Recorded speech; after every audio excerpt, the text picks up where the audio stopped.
Hi everybody, Rad Mom here. Welcome back to the boys' room where my desk is. And today we're going to be doing something a little different. Today we're going to be doing a chapter reading from a book. Because, well, it's mainly what I'm doing right now.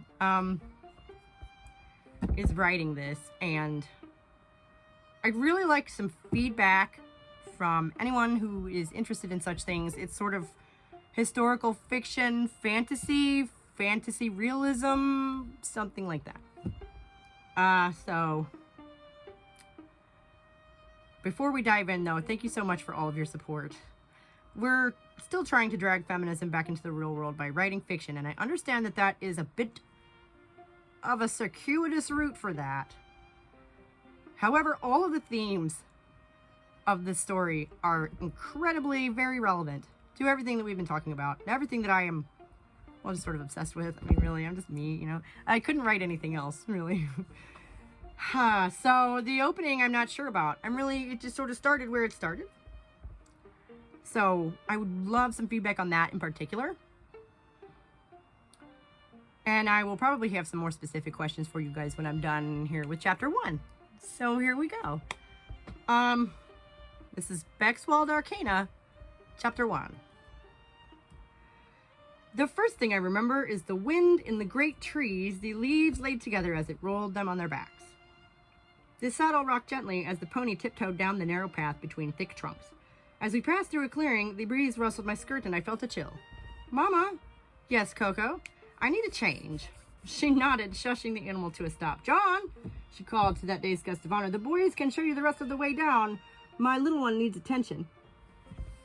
He waved from the far shadow before turning to follow my brothers on a way down the hill. She draped the reins over a branch and lifted me from the saddle. Do I have a damp darling? She pulled a blanket from the saddlebag and laid me down, strands of dark hair casting shadows across her pale face. We went to dry, happy girl for our picnic. Mess packed away, she pulled me to my feet before lifting me back into the seat. She retrieved the reins, and I wrapped my fingers around the edge where the polished leather met the woolen blanket beneath, and the rocking resumed. We left the path, cresting a low rise to find the visitor with his palm pressed against a fat willow, whose dangling fingers brushed ripples across the water where my brothers played. Lovely spot. He reached down and pulled off his shoe, laying it beside its mate. Is the water cold? Usually, she chuckled as she paused through the saddlebag. She spread a blanket at the foot of the tree, sliding me from the saddle and setting me down on it. Sit down, sweetheart. She untied the bag, dropping to her knees beside me to lay out wrapped sandwiches, leaving the pony to wander and nibble. Shrieks echoed across the water and through the trees, resolving into splashing and laughter. Mama? May I please go in the water? Nose in the saddlebag, she sighed. I suppose. Leave your shoes and don't wander off. I stepped in, gasping as an icy wave passed through me. Upstream, Charlie and Georgie splashed one another and laughed. The guests stood nearby, gazing up the tall embankment. Beginning to thaw, I scrambled towards them against the current, spinning swirls of sand into long golden threads behind me. The boys grew still, watching the visitor climb the tall bank like a ladder. I called out to them, sliding across slimy rocks. Finding sand again, I stepped carefully as Charlie pulled himself up the sheer earthen wall with Georgie close behind. At last, I stood alone in the pool, watching as the last of him disappeared over the ledge above. I leapt at the tall bank, clawing at the black earth. It crumbled between my fingers, and I tumbled back, landing on my backside in the water, short skirt blossoming around me. Darling doll! Strands of dark hair brushed the water as she scooped me up, trying to play like the boys. Wetness seeped into her bodice. Seeping into her bodice, she cupped my chin in her slender hand and drew my face to hers. My Coco is such a silly girl. My sister came that summer, and Mother was ill until after the leaves changed. A governess tried to teach me manners while my brothers took lessons in the library. Lingering in the adjacent hall above the old dining room, I managed to catch a scrap here and there. Mrs. Poole preferred me in my chambers, sitting straight with ankles crossed. She thought aloud as she pulled the brush through my hair, her sour breath on my cheek churning hot bile. Birds took flight from the tall, sharp hedge as a gust of wind rattled the leaded windows. I wanted to push them open and ride across the lawn into the shadowy sea of the trees. There now, we won. She tied off the braid at last, pausing only long enough to catch her breath. Ready for dinner? I'm sure there's something set out by now. I followed her through the sitting room and across the landing, lingering as she swished on down around the curve of the stairs. I crept along the adjacent corridor, sunlight splashing across big horns over the huge, dark fireplace below, casting a web of crazy shadows. Time had treated each of the thick old doors a little differently, so that they no longer quite met in the middle. My cheek pressed against the wood, peeking through, gave a good sense of the room beyond. So you see, that arrow may have been the single luckiest shot in England's history. The throaty chime of the big clock hummed through the house. The door fell away, and I fell into Charlie. "Coco, what are you doing?" Georgie giggled behind him. "She must be lost." Charlie glowered down at me as he straightened his shirt.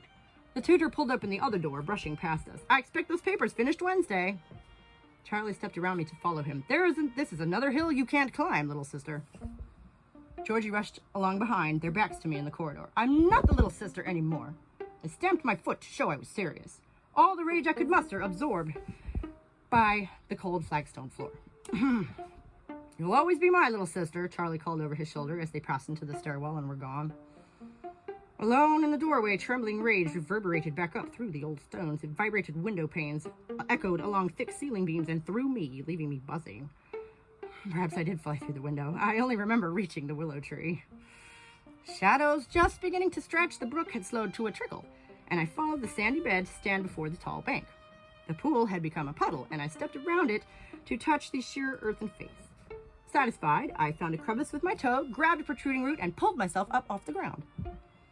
I climbed slowly, hand over hand, my pinafore brushing dust into my eyes. I blinked the water away, hot sparks flashing to life within me, my breath coming hot.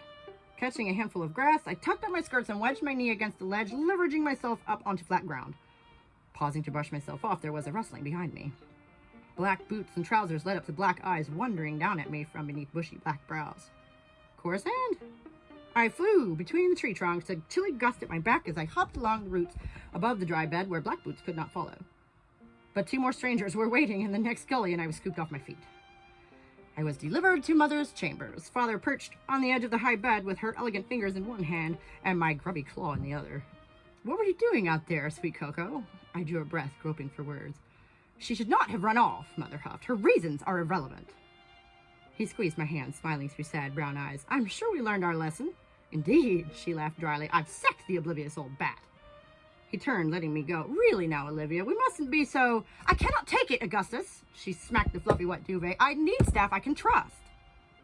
A large fuzzy nose pushed through the cracked door, followed by a dark shaggy form who trotted into the room to lay his head in Father's lap.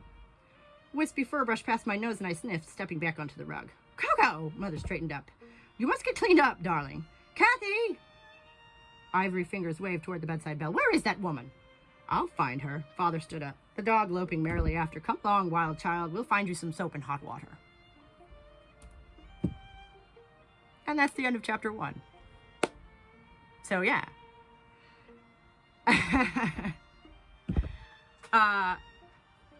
That's the opener. It's not the strongest opener that I've ever read, but I think it gives you a good sense of some of these people and the dynamics between them.